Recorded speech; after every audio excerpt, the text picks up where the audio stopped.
The Sumerians, the first civilization known to write anything down, did not say we were created by a loving God who breathed life into us out of mercy. That's not what their tablets say. That's not what their priests taught. The very first written account of human origins describes something very different. Brutally different. They said we were made to serve, to work, to mine. The gods didn't mold us out of compassion, they engineered us for labor. If you've been told that humanity is special, that we were divinely chosen or sacred from the start, get ready to throw that fantasy out the window. The Sumerian tablets, especially the Atrahasis epic, lay it out with zero poetic sugarcoating. The gods, called the Anuna, were exhausted. They were mining the earth for gold, digging deep into the Abzu, what we now associate with Africa's rich mineral zones, and they were done. Tired. Fed up. So they held a council and agreed they needed workers. Not followers. Not disciples. Workers. They created humanity through direct intervention. Not metaphor. Not myth. They said it in clear administrative detail. They took the blood of a rebel god named Geshtu-e, mixed it with clay, and created the first human model. That's right, genetic engineering, not divine inspiration. Humans were designed to be obedient, durable, and numerous. That's your origin story in the oldest written language we've ever found. This wasn't a spiritual awakening. It was a manufacturing process. Do you get it? The Sumerians weren't telling a bedtime story. They were documenting a transaction, a solution to a labor shortage. These beings didn't say, "Let us make man in our image to share love." They said, "Let us make a being that can bear the yoke." Their exact words. To bear the yoke. To carry the burden of the gods. And here's where it gets uglier. They didn't just create us and let us live. They managed us. Like property. Like livestock. The texts describe quotas, revolts, punishments. When humans got too loud, yes, too loud, they were nearly wiped out. There's a section in the tablet where the gods complain about the noise of humanity keeping them awake. And the solution? Enlil, the commander of these beings, demands our extermination. Through plague, famine, and, eventually, a massive flood. Sound familiar? Let me repeat that in case you missed it. The gods decided to destroy humanity not because of sin, not because of morality, but because we were noisy. Because the servants were becoming too much to handle. That's what the tablet says. That's what the original story of the flood actually records. You're not hearing this in church. You're not hearing this in school. But it's there in ancient stone, older than any biblical record, older than Moses, older than Abraham. Now ask yourself, why would the most advanced civilization of their time record this in such bureaucratic, legalistic detail? Why does it read like an operations manual instead of a myth? Why does it include job roles, work assignments, divine counsels, and genetic experiments? Because it was an operations manual. The Anuna weren't gods in the divine sense, they were rulers, engineers, project managers. They didn't demand worship, they demanded output. Labor. Productivity. And when humans began reproducing too fast, thinking too freely, challenging too many commands, they were seen as a problem. A mistake.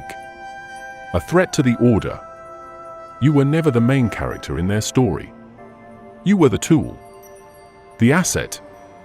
The created class meant to keep the machine running. This isn't conspiracy talk. This is etched in the earliest writings humanity has ever produced.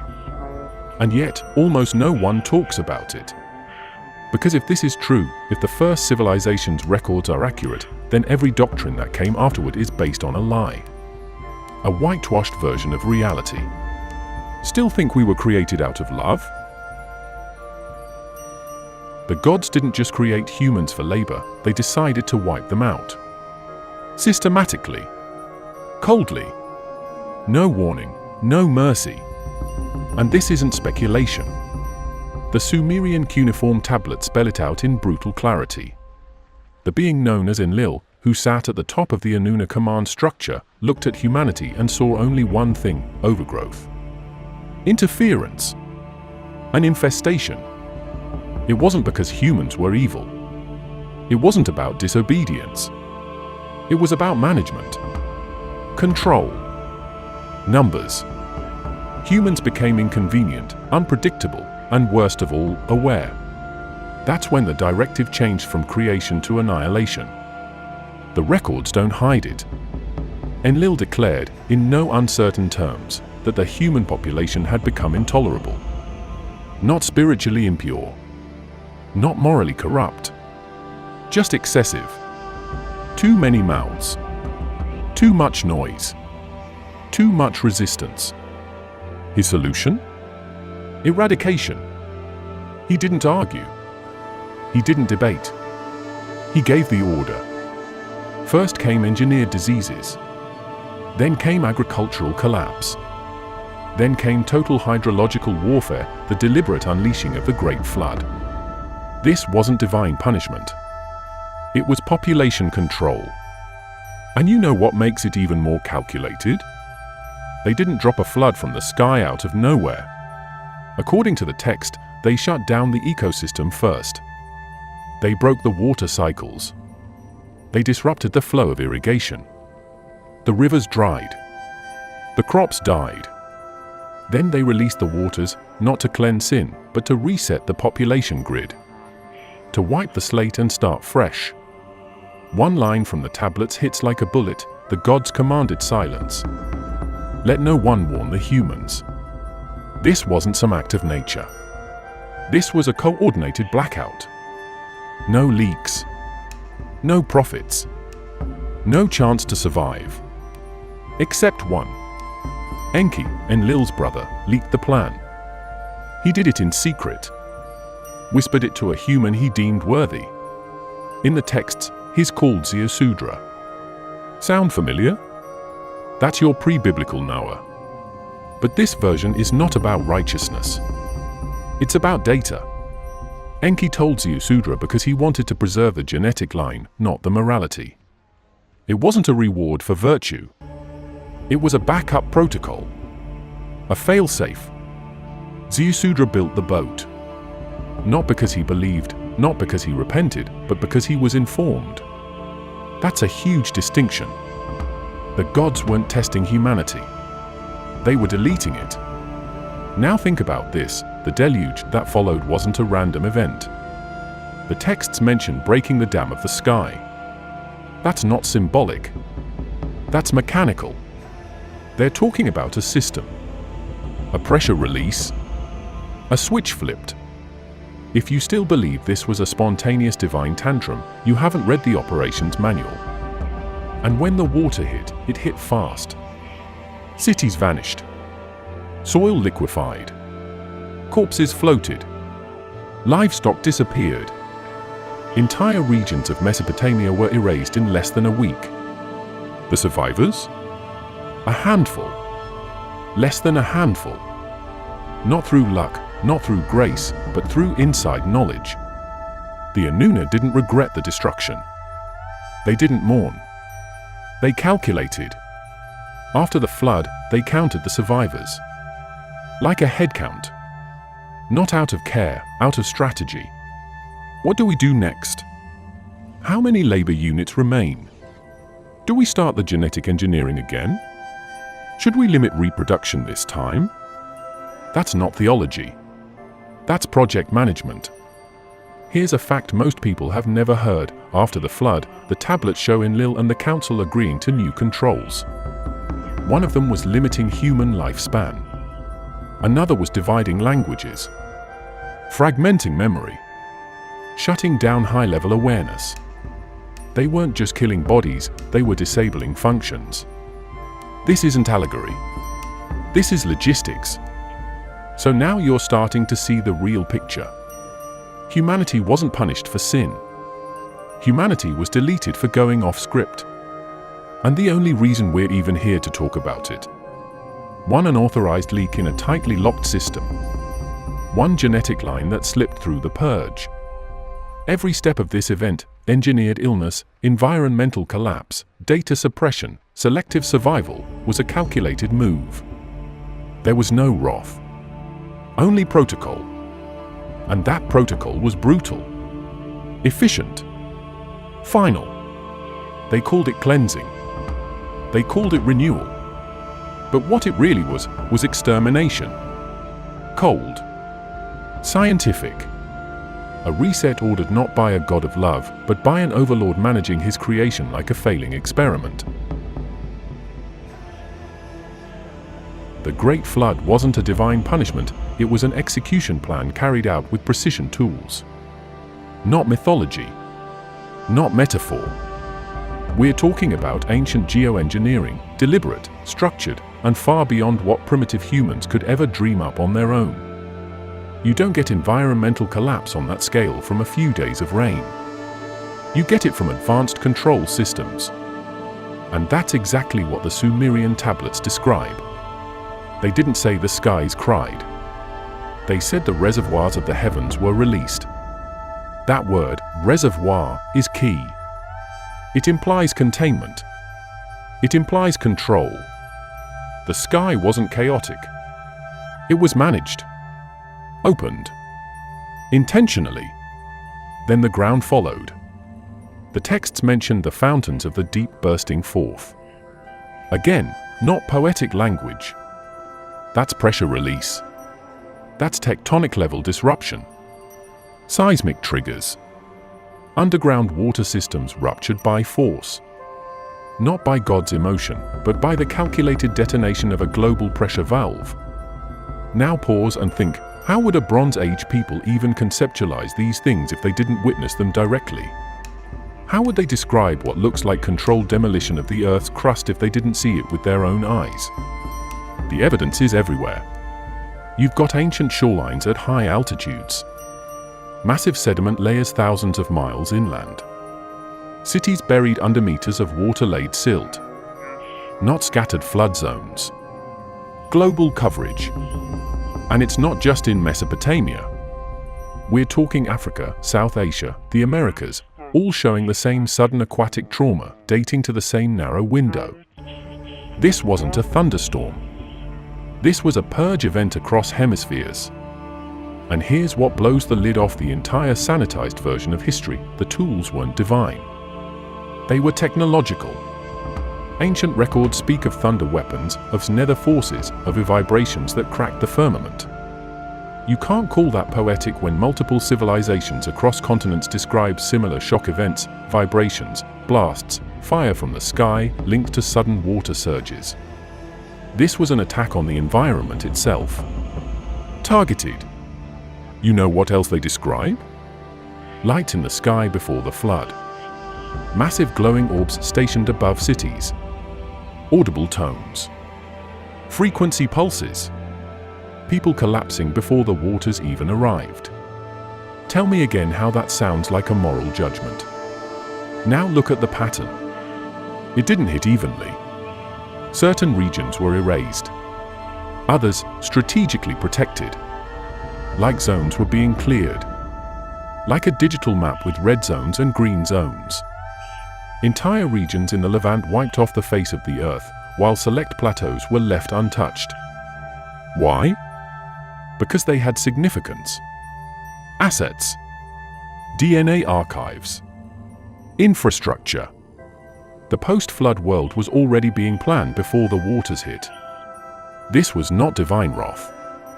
It was a military operation. You don't need to believe in aliens or ancient astronauts to recognize a scorched earth tactic when you see one. This was textbook: collapse infrastructure, destroy population centers, destabilize climate, reset population control. You've seen it in modern war zones. Now picture it on a global scale with tools humanity wasn't even supposed to understand. What kind of civilization has the power to rupture both the sky and the ground? That question is irrelevant, because the records say they did. Here's where it gets even darker. The survivors didn't rebuild on their own. They were helped, guided, given the tools, according to the tablets, to build new cities, temples, calendars. What does that tell you? The flood wasn't the end of contact. It was the beginning of the next phase. The reset had handlers. The system had architects. And they walked straight out of the flood into the next round of control. They destroyed the world and handed out blueprints for the next one. That's not redemption. That's asset management. The Enuma Elish and related texts mention tablets of destiny. Think about that. Tablets that control fate, that guide events, that establish the order of the heavens and the earth. Doesn't sound symbolic. Sounds operational. Sounds like command code. Sounds like the post-flood world was not random, it was programmed. After the flood, after the purge, the reset, the engineered extinction, what came next wasn't healing. It wasn't recovery. It was restriction, modification. The surviving human line wasn't left alone to rebuild. They were redesigned, systematically downgraded. The records are explicit. Post-flood humanity was no longer what it used to be. Not mentally, not spiritually, not genetically. We're talking post-catastrophe containment. You don't reset a system and then let it spin freely. You reprogram it. And that's exactly what the Enuna did. First, lifespan. Before the deluge, kings supposedly ruled for thousands of years. That's not religious fluff, that's Sumerian accounting. Literal lists. After the flood, suddenly lifespans dropped off a cliff. A pattern of decline. From reigns of tens of thousands of years down to hundreds, then dozens. This wasn't mythological shrinkage. This was artificial limitation. A built-in expiration date. A lock. A genetic throttle. Second, cognition. The tablets say it clearly, language was divided. Not just for variety, but for disruption. Unity of thought was broken intentionally. Before the division, humans spoke with one voice. That phrase shows up in multiple sources. Afterwards, confusion, miscommunication, Babel. This isn't about culture. It's about control. If you want to prevent rebellion, prevent coordination. Divide the tongue. Divide the mind. You don't have to speculate. You can watch it unfold in the king list itself. A clean break between pre-flood and post-flood rulers. A fracture in continuity. The names get shorter. The reigns get weaker. The memories start vanishing. You're looking at the beginning of a managed civilization. One that doesn't remember what it once was. Now here's where it gets surgical. The Enuma Elish describes something called the Me tablets, pronounced May. These were not myths. They were described as literal devices or records that carried codes for civilization. Codes for social roles, religious rites, kingship, war, wisdom, even fear. What does that sound like to you? Because it sure as hell doesn't sound like poetry. That's programming. That's operating system architecture. That's neural directive level stuff. After the flood, these Me codes were redistributed. Selectively. That means someone, some intelligence, was deciding who got what abilities. Who received knowledge? Who got language? Who was given rulership? The rest? Left blank. Left dormant. This is a blackout protocol. A lockdown of the human potential system. They even tampered with the soul infrastructure. You heard that right. The descent of Inanna mentions levels of the underworld, checkpoints, guards, judges. Not metaphors. Mechanisms.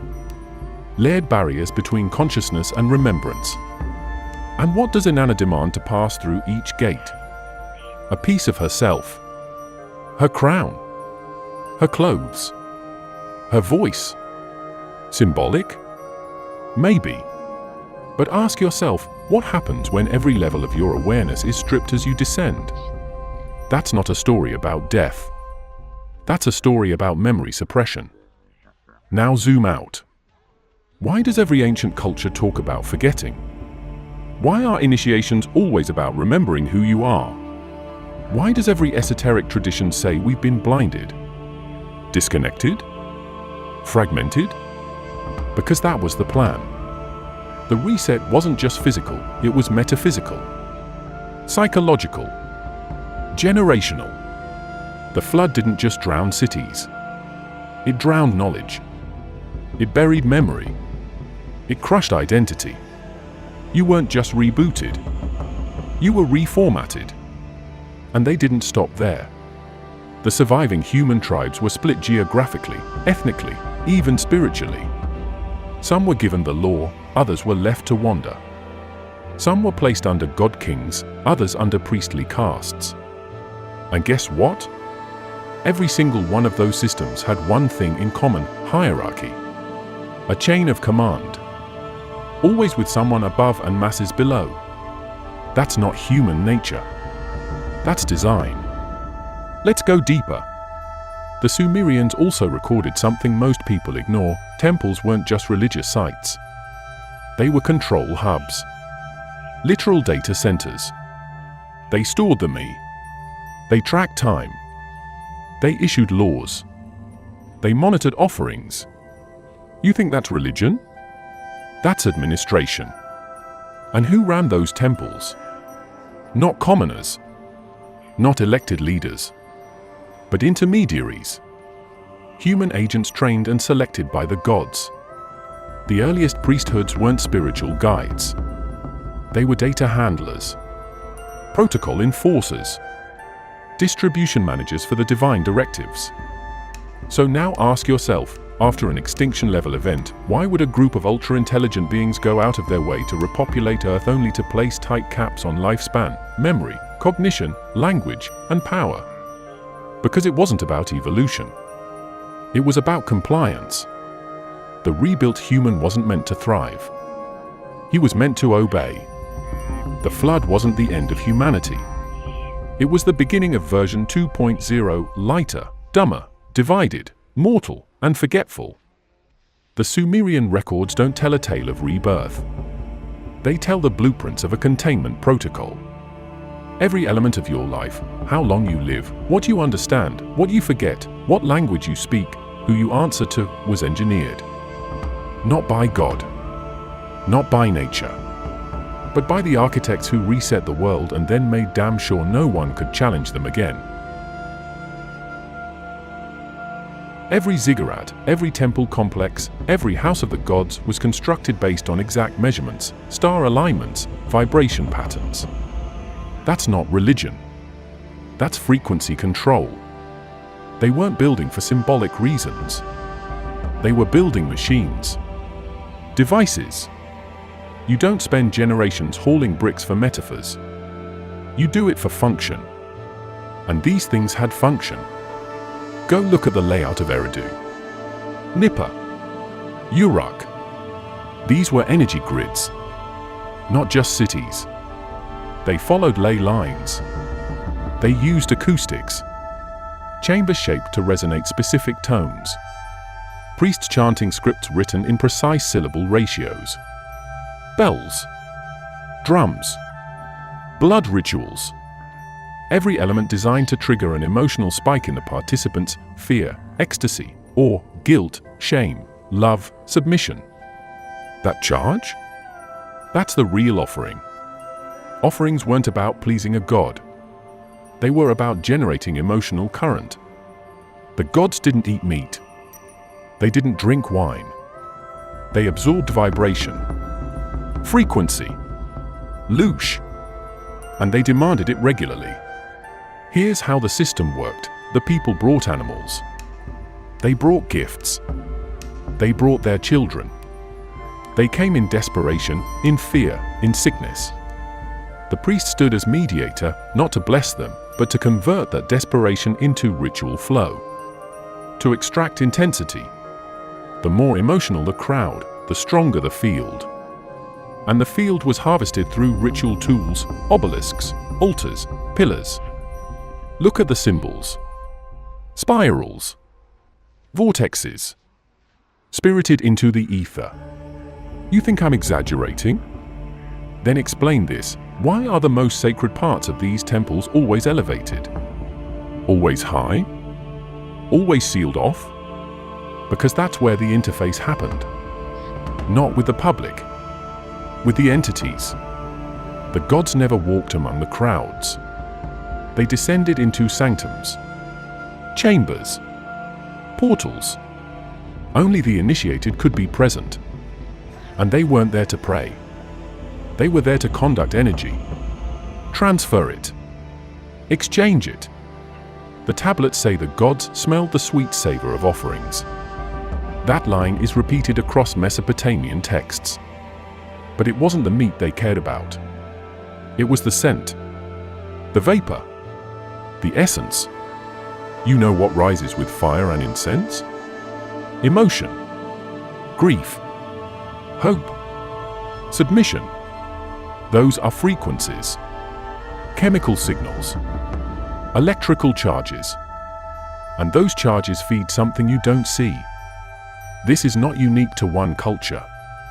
You see the same setup in ancient Egypt, in Mesoamerica, in the Indus Valley. The high platform, the staircase, the burning, the bloodletting, the drums, the chants, all synchronized. Why? Because synchronized human emotion is the most powerful wireless transmission system on this planet. When you get a crowd to feel the same thing at the same time, you create a resonance field. And if you know what to do with that field, you can use it, absorb it, store it, or send it to someone or something that does. Now let's get real. Why would these gods, these supposedly advanced beings, need humans to do this for them? Why would they go through the trouble of rituals, ceremonies, timing, if they had unlimited power? Because they didn't. They had needs. They had limitations. They were sustained by something.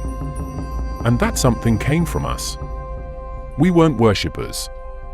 We were generators. The biggest red flag in the ancient texts is this: the gods became angry when rituals stopped. Not sad. Not patient. Angry. They issued punishments.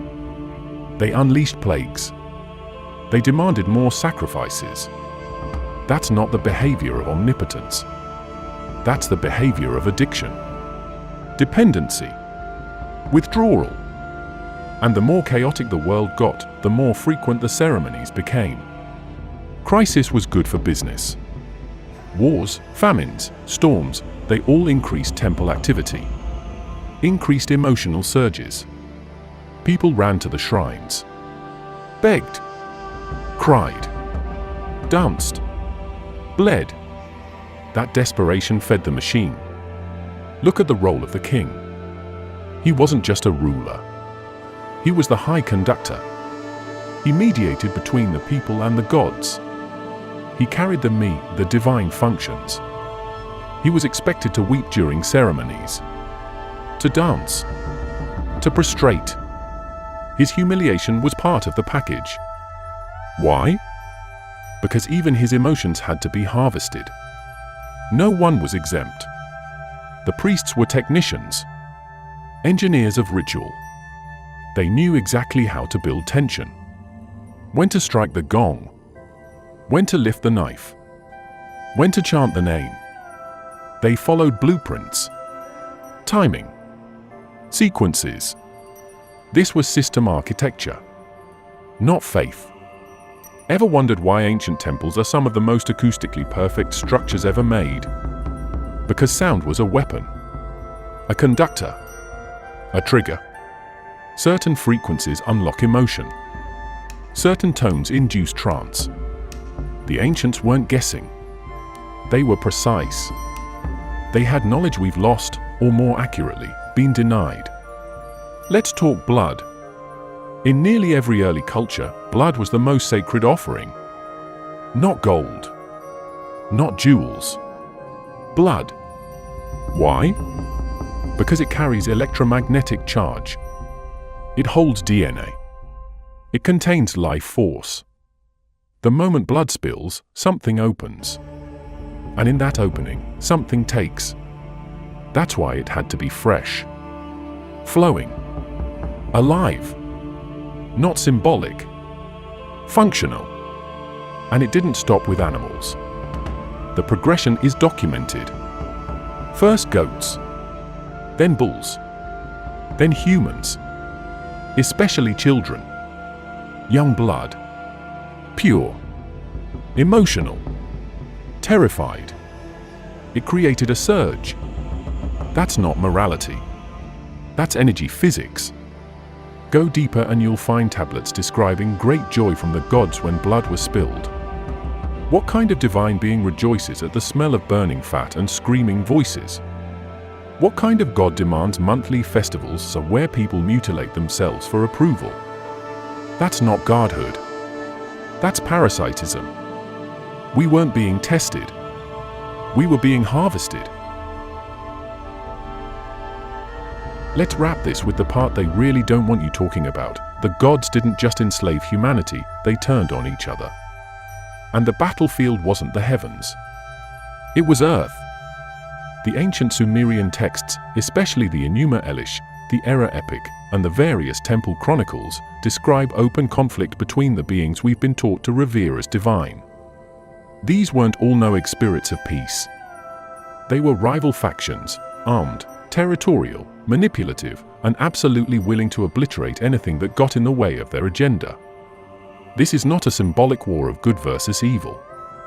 This is a literal breakdown of a power structure. The same beings that created humanity, controlled the temples, and engineered the global reset through the flood, turned on each other. Enlil, Enki, Inanna, Marduk, Ninurta, Nergal. They all had roles. Alliances shifted. Battles erupted. Whole cities were caught in the crossfire. Not metaphorically, physically. Let's look at the Era epic. Era, also known as Nergal, the god of plague and destruction, is unleashed when the balance is broken. He doesn't show up to save anyone. He arrives with fire, with plague, with devastation. The text says he makes the earth tremble and the heavens shiver. He levels cities not because he hates humans, but because another faction disobeyed the cosmic order. That's right, the gods punished each other through proxy warfare. And who was stuck in the middle of it all? You. Your Babylon, Akkad, these weren't just centers of civilization. They were strongholds, controlled territories, fortresses for rival gods. When war broke out, these cities became targets. Entire populations were wiped out. Not as punishment for sin, but as collateral in an ongoing territorial dispute between ultra-advanced beings playing divine politics. There's a specific line in the Lamentation field that hits like a sledgehammer. The storm was ordered by him. Not nature. Not judgment. A command. Issued. Executed. The destruction of the city was premeditated. And the people? Not warned. Not spared. Slaughtered. Here's another fact no one talks about. The gods had weapons. Real ones. They weren't waving wands. They had weapons of terror, the 7 evil winds, and burning sky chariots. These weren't poetic devices. These were tactical devices. Descriptions match high-level technological discharge, blinding light, deafening sound, incineration, radioactive fallout. The texts even describe the aftermath, people vomiting, their skin peeling, rivers poisoned. Sound familiar? The war of the gods wasn't about justice. It was about dominance. Enki wanted knowledge and control through engineering and covert influence. Enlil pushed for order through fear and punishment. Marduk wanted supremacy, taking Babylon as his capital and demanding his rule be recognized over all other deities. Inanna was a wild card, aggressive, ambitious, unpredictable. She led campaigns. She seduced, conquered, and demanded the divine codes, for herself. None of this points to divine benevolence. It's bureaucracy, ego, power, and Earth was their chessboard. You were a pawn. Your ancestors? Cannon fodder. And what's worse, they never left. Not really. After the wars, the texts say the gods withdrew to the heavens. Not ascended. Not died. They relocated. Retreated. Some went dormant. Others appointed humans to rule in their name, kings who received authority through dreams, visions, symbols. The same gods who once demanded direct worship now moved into the background, still pulling strings, still watching, still feeding. Let me hit you with another detail buried in plain sight. The Sumerian king list doesn't just record kings. It records who installed them. Kingship was lowered from heaven. That's a direct quote. It means rulership wasn't earned. It was granted. By who?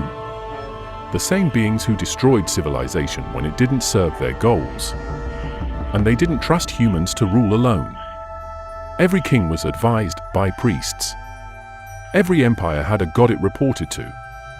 Every war was framed as a divine order. This wasn't leadership, it was remote control. Even the concept of divine judgment was twisted. When a city fell, the people believed they'd angered their god. That wasn't the case. The god had been overthrown, defeated, or exiled by another faction. The temple was overrun. The rituals stopped. The energy flow redirected. And the people paid the price. Again, this system of divine warfare, proxy rulership, and energetic extraction was never designed to empower humanity. It was designed to maintain a structure of submission, chaos, and recycling. Every time order was established, it was shattered from above. Not by sin. Not by failure. By design. And the texts don't even hide it. They talk about the gods arguing over who gets which region. Who gets to receive which offerings? Who rules which river? Which mountain? Which city? They fought over territory like gang lords. And when humans got in the way, burned them. Flood them. Infect them. Start over. So while people today chant about gods of peace and love, the original records, the first stories ever written, tell a much colder truth. The gods were not united. They were not good. They were not immortal ideals. They were factions. With weapons. With strategy. With enemies. And you were always caught in the middle. If you stayed until the end of this video, thank you. Truly. You didn't just hear a story, you confronted one of the most suppressed truths in human history. Your time, your attention, your courage to question matters. I appreciate you being here.